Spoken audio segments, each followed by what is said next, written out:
Of course, it's still the Wednesday edition of your favorite flagship program on ITV. It's this morning on ITV. And my name is Daisy Leo Asikidi. I have three amazing guests in the studio with me today that will be talking about the 2023 elections, evaluating the presidential candidates and the debate around the running mates. So I'll start with the person farthest from me on this table this morning. I have Dr. Wesley Osemigi. He's a lecturer. They're the ones at home now. Many of them are now farming, doing Uber. That is to conduct election. Yes, exactly. And nobody seems to be talking about ASO anymore because elections are taking over the matter. It's good to have you on in our studio today. Good morning. How are you coping? It has not been very easy and very, very difficult. But no going back. No going back. And of course, someone you see a lot on television as well, Comrade Collins Amadin. It's surprising that these people come on television a lot, and this is my first time of interacting with them. I'm sad for myself. All right, he's also... This is my pleasure. Good morning. Good morning, viewers. All right. He is someone who speaks a lot about the youths. He's a national president of the National Union of Edo South Youths. Right, okay. And I have architect Thaddeus Irabo with me in the studio today. And many of you might know him. But I want to assure you, you'll be seeing a lot of him very, very soon. Why? I'll keep that to myself. But it's good to have you here. Thank you very much. All right, so... Good morning, viewers. All right, so we're going to be analyzing the presidential candidates. Now, there have been two major parties in Nigeria, that's the APC and the PDP, for a long time. But with the emergence of Peter Obi in Labour Party, everybody is now talking Labour. So I would want to say we now have three major political parties in Nigeria, and some are getting ready to associate with this party. Well, first things first, before the elections will commence, people need to get their voter cards and they need to cast their vote with the cards. It's one thing to have it, it's another thing to vote with it. There's recently been an upsurge. This is a bit different from what we're talking about, but there's been an upsurge in the number of youths trying to get their PVCs, especially in the South.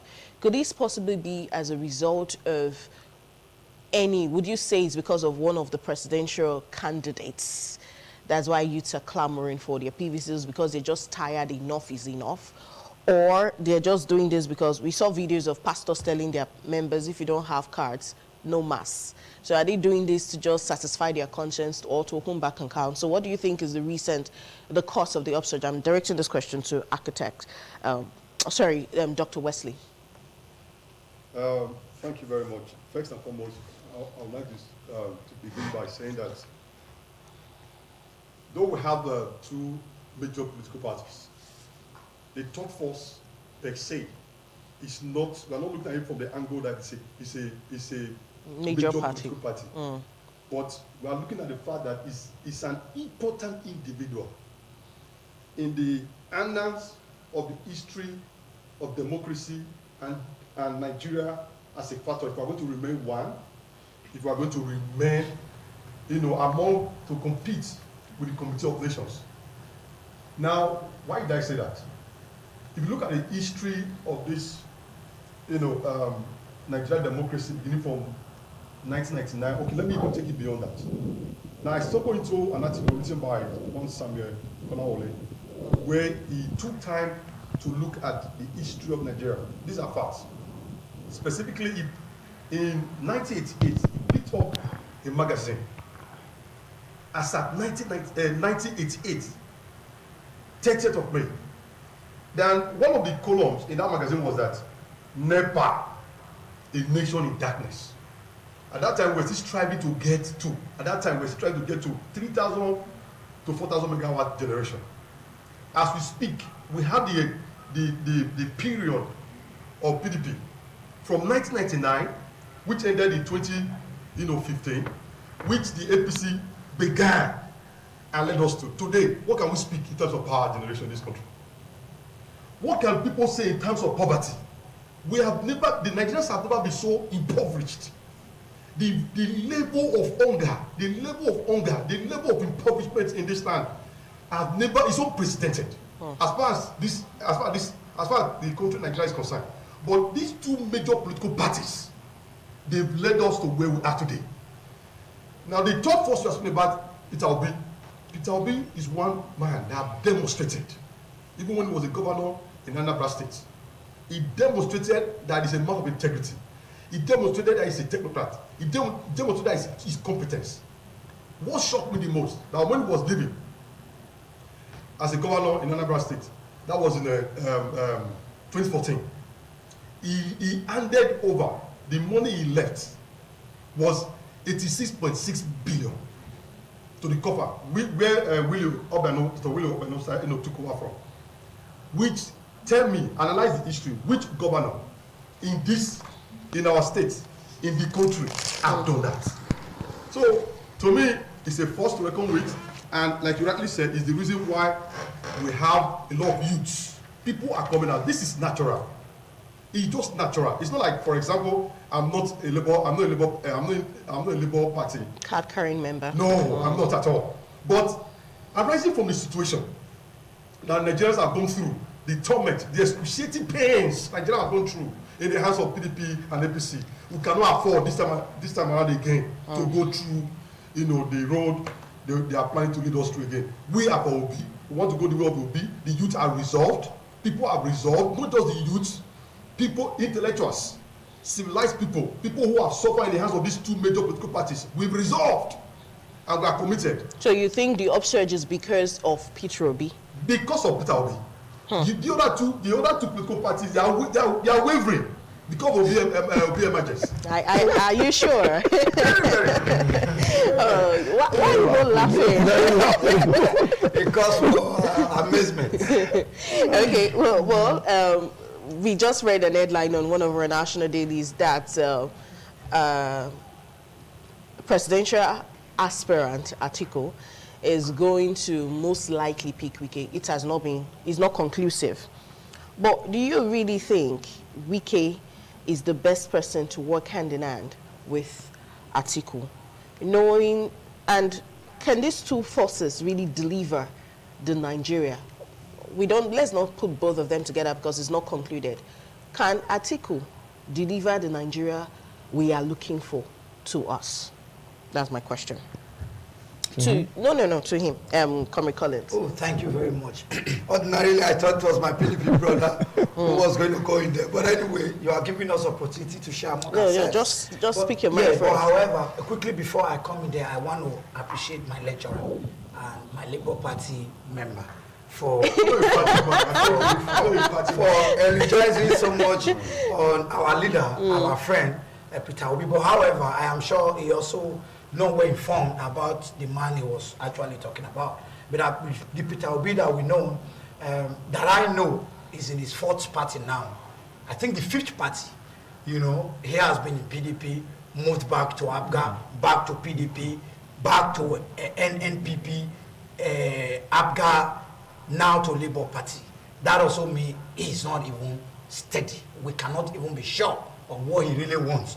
You don't continually want people to work for you. You say you have an idea. You don't build people into your idea. It doesn't work that way. This is the same man who owned civil servants in Anambra over 1 year's salary, and he refused to pay them. Doctors were on strike for 1 full year. He refused to pay them. We said government are for the people. Let the grassroots people be involved. This same man refused to conduct local government election for the full 8 years. He was a governor of Anambra State. What really can we tell about him? This is a man who, in recent few interviews, a few days ago, he agreed to the person that was interviewing. I think I have the video, and agreed that part of Anabra's money was put in his family business. The way he also put in some banks so that shares can come from there. Is that the kind of government we're talking about? Where is the foundation in Anambra? Anyway, let me put that aside. I'm sure we'll get to that point. On the question you asked, for my very good friend Wike, who I know very well that he's a good man. He believes in his people. He likes to strive so much for his people. And you won't take that one away from him. Working with Atiku, I doubt if they can work together. Because we are going to have a government of chaos if they ever have their way. Because two of them, their ideology completely differ.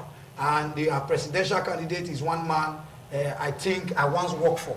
And it was one of my worst regrets. Because he's one man I haven't worked, the next thing is to dash away. And in short, it goes to an SI.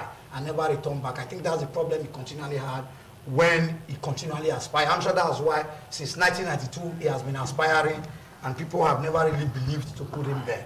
But however, Wike, that I know, that I believe can always want to put things right in his own coin, and that will give them issues. And that is why you've seen that most of the Northern, with the information we've gathered so far, have really not been interested in Wike becoming their candidate. But Wike also having head switch of the party so strong that gave him the number he had during their primary. I tell you, will always have his way. Because if you don't allow Wike at that point, maybe things may spoil. And they may give to Wike, not necessarily because Wike was going to come work closely with Atiku to make Nigeria good, but not to make it spoil completely, not to make the party lose out completely at every corner. Because Wike, I know, will if he wants to play the spoiling part, it will be very bad for the PDP. PDP may not even have 2-3 senates across the country. So just to know that they are going to win the general elections as well, but just to make sure they'll be able to galvanize, you know, some constituency, they will still need to bring Wike on board. But I think what Nigeria really wants now is not just about people trying to use sentiment at the point of asking people to go work. We needed people who can go work, who can really work. You know, though I wasn't a PDP member, even during the course of their primary, I was thinking to see how some of his people can really rally around him. But the problem we have always had over the time is that our own people have always had a way of misusing things. And at the time we have seen this cry of, oh, it was time for Sultana to come in. And in just the recent time, you also now hear some people tell you not can continue. Why some also applaud the fact that the other party gave to South. But if you also go to the Southeast, for example, somebody would say, oh, Peter Obi is from the Wike, from Southeast. Probably you will get it. And I asked, on what basis? When he was a running mate to Atiku, in the whole of the East, he could not galvanize 100,000 votes for the man he was supporting. And I probably haven't seen that was why I ran away from PDP. That even if they doesn't give him the ticket, they are likely not to pay him with whoever wins again because of the very out performance that he brought out in the last general election, you know, when he was in PDP. I am happy, my brother said, some persons are coming out just on the basis that they want to prove a point that Obi is in the race. I completely disagree with that. Because I think you can see the outcry both in the north, in the west, in the east and south. People coming at this because there is one man who has built an empire.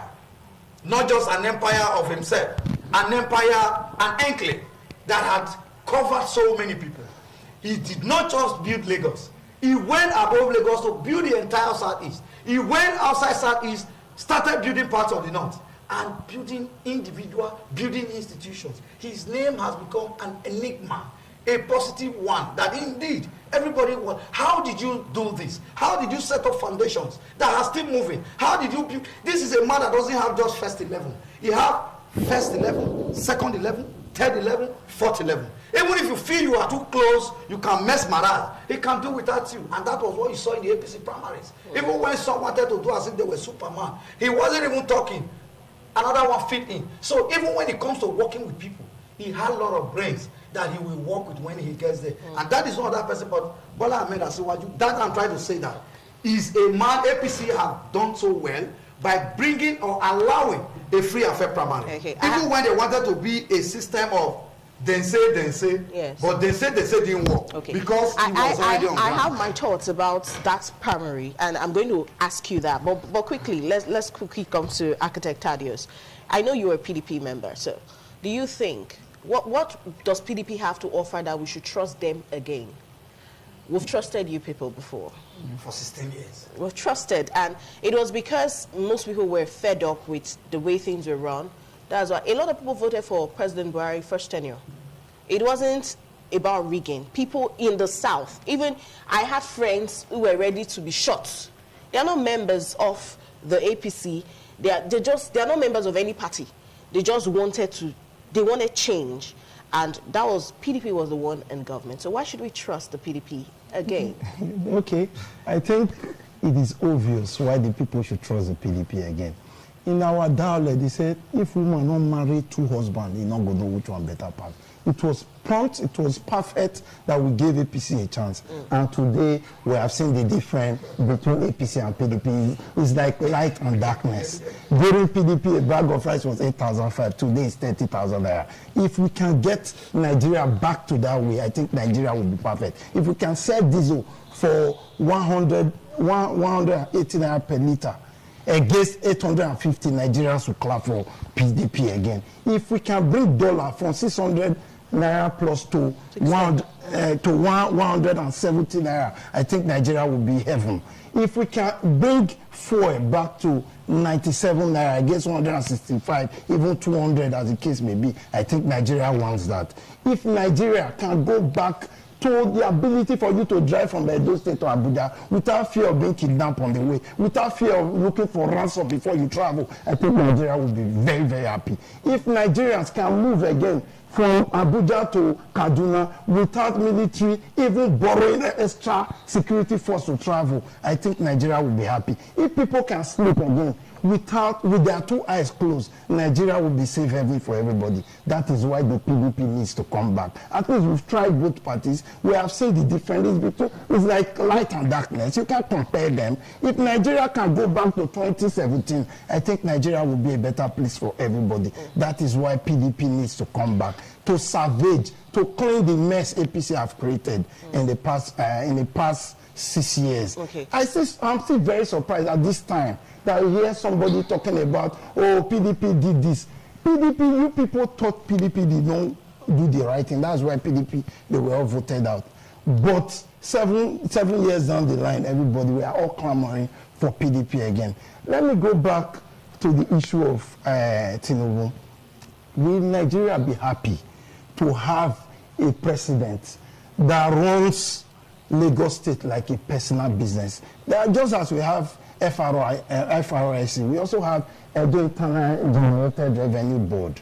Lagos State has their own, but Tinubu have been able to set up his alpha beta to collect revenue for Lagos State, then give it to Lagos State, collect 10%. If he becomes the president, maybe there will not be Ghana.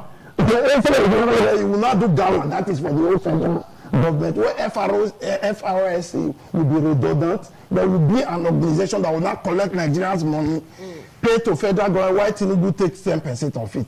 Will you be happy to have a president where the wife is a senator, the son is aspiring to be governor, where the daughter is the Alaja of Lagos State? Maybe he will not become the Alaja of Nigeria. Maybe he will not become the Alaja of Nigeria, collecting all the money in Nigerian market and paying to his father.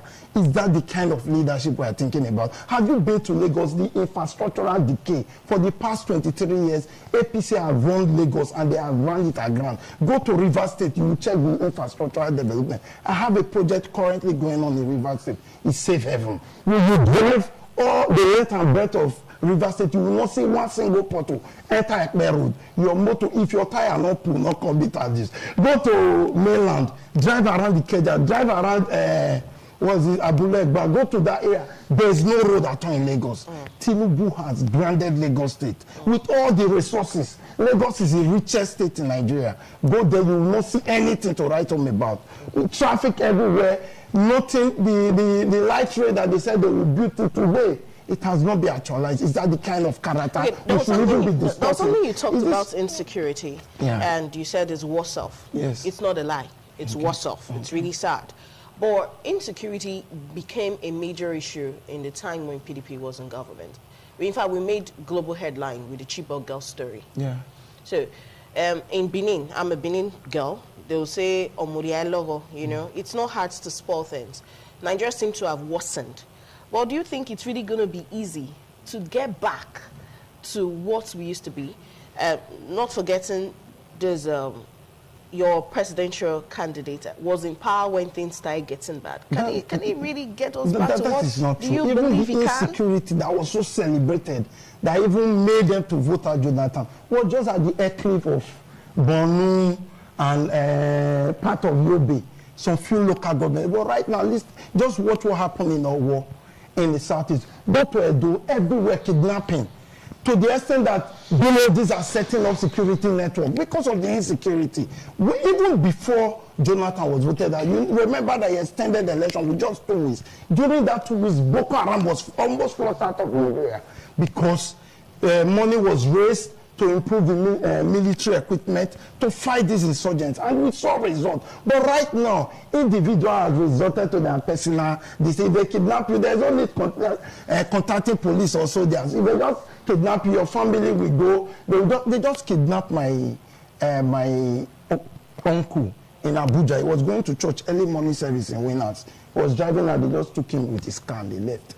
If you see how they pay the ransom, you wait for Nigeria. In Abuja, they'll tell you, hey, you know what, carry the money on Ghana must go, wear white cloth. When you are driving around the road, you cross the road, you will cross. Don't let anybody follow. Oh, you went to pay ransom on the road, on the street of Abuja, to show how helpless Nigeria has become. Buhari is sleeping. Insecurity is on the rise. Nigeria is on autopilot. There's nothing like security. Nobody can. Do you know if you want to stop insecurity, it's very easy. Nobody tracks number. Nobody tracks money that they give out. It's just. I think insecurity should be registered as limited liability because it's not a business that anybody will step in and make money because nobody. The system is sleeping. Buhari has destroyed what made Nigeria Nigeria. That's your personal opinion. No personal opinion. It's visible to the blind, audible to the deaf. This is a known fact. We are all in Nigeria. Nobody came down from space today. Well, those who are benefiting from his government will not agree with you. So it's there's nobody benefiting. Who is benefiting? Okay, let me say something. Everywhere. We've tried PDP, we've tried APC. Some are saying let's try someone neutral, someone different, and that leads me to Peter Obi. But do you really think Peter Obi has the structure to win this election? Now, he's been known for moving from party to party. And although he has some few victories, he has won some awards, Man of the Year and all of that stuff, but the youths seem to be the ones clamoring for, and they are the ones who list votes. They are mega concerts. They are doing things to get the youths. We are so active on social media. Can the youth, do you believe the youth will really come out, vote? Is one thing to vote, is another thing to defend their vote. Can they fight? Because in Nigeria now, we're talking elections. When we talk elections, we talk money, we talk thugs, we talk security. Even the police, the soldiers, no one is under his control. So do you think Peter Obi has the structure to win this election? Thank you very much. Let me start by saying that structure in terms of party. Labour is also a political party to be reckoned with. Labour is one of the parties built around, workers across the country. Across the state, including FCT, you have them all around. Now, in terms of structure, when we look at Obi, we are not looking at physical structure in terms of this party and that. We are looking at individuals. Nigerians, because of the hardship we've gone through the hands of APC and PDP, we have resolved, as never before, we have resolved that this time around, we will represent the structure for Peter Obi. That's the reason why it's not only youth. Let us not make that mistake that it's only youth that is clamoring that Peter Obi should come in. It's not only youth. It's across. It's across. You have the aged, you have the elders, you have the youth, they are all carrying placards, they are all saying it. For example, I said it at the beginning, I'm not a card-carrying member of Labour, but I've studied APC ideology, I've studied PDP ideology. They seem to be different. They are the same. They are the same set of people that have led us to where we are. Now, one of the reasons why people feel that, like my brother in PDP is saying, that they are not better off, it is because of the way APC have misruled this country. That's the reason why they feel they are better off. As at in 2015, when Buhari, when the Buhari emerged as the president of this country, or when the APC, don't want to speak on individual, when the APC emerged, you will agree with me that going into that election, Nigerians were crying. The issue of fuel increment was there. The issue, though he mentioned bag of rice, people were still to buy a bag of rice that time. You have to go through your end. You have to go through pen to buy it. Was it better off? Now let us look at an individual who have come out to say that you want to remove Nigeria from consuming states. We are merely consuming. We are not producing. Yes. It's not necessary. We are just producing. This is Obi is intelligent. He's a technocrat. He's got his mind to fix this country. These are people we should support. Now, he made mention of Tinubu. He so Tinubu, glorified him beautifully as an individual who has contributed so much. One question I want to ask him: all of these that Tinubu have done, tell me one antecedent, one legacy you will say, okay, Nigeria benefited from since Tinubu has been in leadership of this country. He has so much money, but he has built weight. He has built individual. Tell me one individual you can point to that this person you can vouch for. That is the person you can vouch that will lead us to the promised land. He's not there. I have great respect for Tinubu, the way he ran, the way he led the Lagos State when he was the governor. But the issue of corruption is a factor. Obi is not corrupt. I can say it again and again and again and again. For a man to leave Anambra State as a governor, added down 86 billion. Is there a politician that is not corrupt? When I say Obi is not corrupt, I mean not absolutely corrupt. Okay, but small. Not absolutely corrupt. Like the way you see in PDP, the way you see in APC. No individual you can say, okay, it's not corrupt. It's free. No individual is free. You can always point to an individual in one body. But these two major political parties, those people, they are leaders. Let us Nigerians, please. Let us not go the route of APC. Let's not start campaign. Let's not start campaign. Let's not start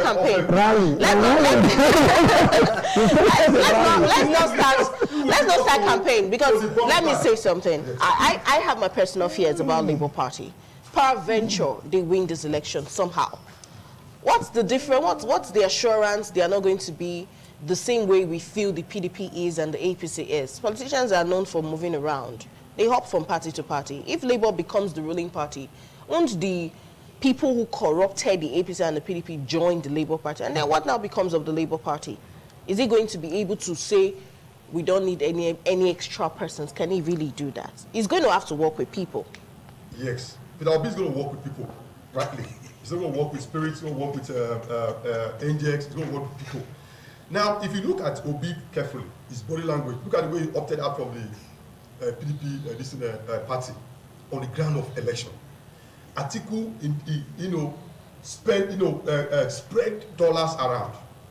I told him now Atiku was even okay. But when Tinubu came, the Jagaban, he spread more dollars. Let me tell you, if you must get our country right in terms of progress, in terms of growth, the issue of people that we spotted that they are corrupt, migrating from one party to another must stop. And we've got an individual who can stop that in the person of Peter Obi. No, it's an aspiration. Tinubu formerly was racist. When he moved to when the media came, all the politicians seem to be moving. Some move more than some. There's no more. Is that don't move? Tell me, when you want to realize your aspiration, it doesn't matter where you go to. Okay. You move. What matter most is the ideology you have. The ideology you have. Let us give. If a man marry one wife and the wife is not good, you take on that wife. It's not good. Okay, you throw them away. Let us experiment. Okay. If you don't get this, Nigerians in terms of leadership, there's no one who can ever get it again. Okay. But I promise Nigerians, let us try. This, if we don't get it right, this 2023 is going to be a big problem for us as a nation. Now, looking at the primaries, the primaries that brought out Tinubu as a candidate, it was highly dollarized. It was a dollarized primaries. Does that mean the party does not appreciate intellect? Do they value money? Because I'm wondering, why did you have to pay so much for your own people? Good. Then how are you going to convince the whole nation? Do you know, there is no proof to that. They are all mere say. Because, you know, when you don't get, you must look for something to use in scandalizing that system. Yes, many have said, even when PDP did this, that one particular person went to the north, brought up a 13 million, was sharing. Who gave you the money? Which of the candidates gave you the money? And do you know opposition could even do that? Could bring somebody and say, hold this money and assume, or play the scripts as if you were giving.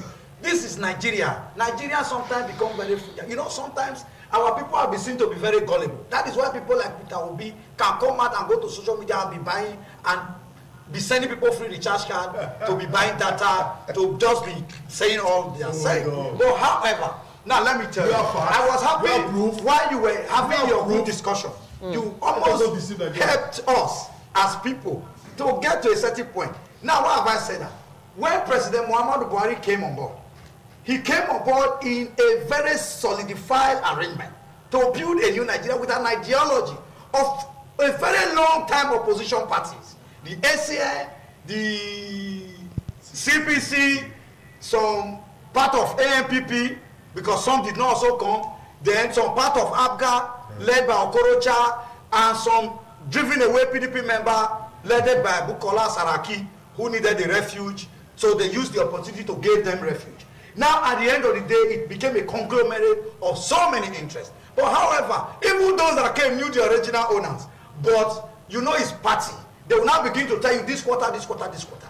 And do you know the worst of all? That was why some of us over the time were agitating that this wasn't the thought. That was why when President Muhammadu Buhari was to come for second term, I personally can recall his Amadi Osaga. I didn't support him.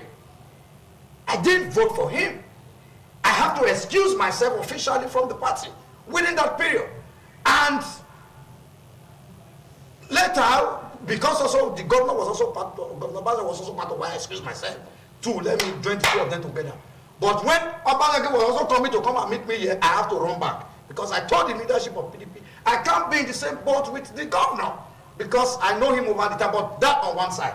Now, when Buhari came, the likes of President Goodluck Jonathan, the former president, who totally failed and was swept out of government, hijacked the party with his team, took over the leadership of the presidency. He was always in the villa every 3 days. Doing what? Allow these people who brought this government to function. You heard even not until 2 days to the primary. There were fragility inside the APC that the man even had to buy form. He wanted to come. But thank God he saw a very quality resistance that sent him back. Now, what I'm trying to say... Are you trying to say Jonathan is the reason why the APC could not the leader? Now, let me tell you. Those who personally made sure Jonathan government failed, joined him and re-hijacked that government. In hijacking the government, the president completely was carried away. And that was why he saw that there were a lot of lapses. Though he's still one of the president, I will tell you, was better than some other president we have had, including President Goodluck Jonathan. He was better. Now let me prove my point why he was better. Now let me tell you. Do you know where he made some mistake? In all of the intervention that the federal government have done over the time, he had done them through local government and through state government. Handing them over, thinking that they had same idea that he had. Unfortunately, the presidency lacks quality PRO, who indeed really reach Nigerians and stay the positions of the presidency. Now let me tell you, most of our governors, they have not been working. They collect from federal. Even the intervention that the federal government over the time, outside their own statutory allocation they've been collecting, they've been making mess of these things. Some are going to cut up and down, making... I want to pause you there. Okay. When I was in university, I was a leader in my campus fellowship, and they kept singing it in our ears that what shows responsibility is your ability to take responsibility, to be responsible for whatever goes wrong. The APC, this APC government seemed to always put blame on people from the beginning. Now, are we still doing the blame shifting game? No, that is why I have accepted. There have been a four shots in this administration. And you feel the next person is going to fix it? President. Yes. But not those areas. One of the shortfall now that I know was allowing the same opposition. I am allowing them to hijack. Now on the economy, let me talk to you. On the economy, the president certainly is not everywhere. There are statutory persons that help to manage the economy. I am coming. I know it still boils down to the government. Like the vice president, the CBN governor, the minister of finance, what have you, some statutory institutions or agencies in government really helped to direct and redirect the economic system. But however, the economic shortfall that became a little bit that pronounced in his government also had to do with the global economy. Oh, God. The world global economy itself had issues. And that alone, Nigeria was not an exemption. We had to collect. Yes, Nigeria was not an exemption. Okay. Now let me tell you, yes, we'll be talking about increment at rice price at this. When Jonathan came, I have wanted those who love Jonathan so much to tell me, at the time Jonathan assumed office, how much was a bag of rice when he met? I'm coming up. Because the institution that had been built and the foundation of Nigeria over the time have been a dilapidated one. There is none to be consolidated upon. Any government that comes wants to start all over. Now you will now ask me, at what point, when Jonathan came, was a bag of rice not less than 6,000? Okay. When he was living, how much did he live it? It was about 10,000. But Let me, because I have one last question before we leave, because we don't even have enough time. Now, yes, of course. Okay, the blame shifting thing is something. It's something, but we're talking even about the aspirants for the vice presidency now, and we're hearing rumors that it's going to be a Muslim ticket. Should we be focusing? Do you think Nigerians should focus on the Muslim, the religion, the ethnicity, the financial status of the person, or we should be focusing on people who can deliver, who have confidence, who can represent us, who can talk? Although Shibajo could talk, he got a lot of ovation, but money still won. But what should we be considering now? Picking what should your party be considering now? Picking a vice president. From the Shibajo you just said, Shibajo was the head of economic team for the past 7 years. I ran Nigeria and grant. Forget about speaking. His door is useless and it's clueless. No. I will take that. You have to apologize. You have to, as the head of economic team, Nigeria is a big we did not take. No. He's still the vice president of this unit. You have to retract that statement. You have to retract it. No. I don't know about you, but that's too much. He's clueless. That is it. No. But the insult, just retract that insult. Okay, I retract that. Okay, cool. Now go ahead and talk quickly, because we don't have much time. Let's look at that. Apart from that, I also want to go to Peter Obi. They said if we vote for Peter Obi, we're tell not us voting what for you do. ourselves. Tell us what you for do. our children. Peter Obi, we voted for Obi as a governor. Which landmark project? Are you from Can you speak to say this is Obi's legacy project? Okay. As a stop even listen now. We have less than 2 minutes to leave the studio. Akpabio has international airport built to his name. He has a world-class stadium built to his name. What can we explain to Peter Obi? We have about 1 minute to conclude this discussion. 1 year. But Peter Obi is not even a problem. It's not a problem to us. Okay. No. I think we're done. Let me go to the Muslim case. No way. Because of the failure of this present government, that is where ethnicity, where religion is not a problem. Normally, it's not supposed to be a problem. But because we have seen how Muslims have slayed Christians in their churches, how Christians have been so killed. Don't use that word. Okay. You say the Fulani herdsmen that your party have brought back again. Okay, we don't even know. No. Okay. Please, it's okay. No. First of all, I have to specify that we have terrorists, we have herdsmen, but I would not attribute them to a particular tribe. Who is a header? No, I would not attribute them to a Fulani, Hausa, or whatever tribe. So that's on the one hand. So we have herders, we have terrorists though, and these people are faceless. They are unknown gunmen. They are unknown gunmen. All right, but it's been a very robust discussion today. There's still so many things to talk about. Then we have to come back another time, maybe when election campaign has started, because these three, I'm sure they're going to take these fights outside the studio. We'll quickly give way for a short sports segment on TMI. Thank you.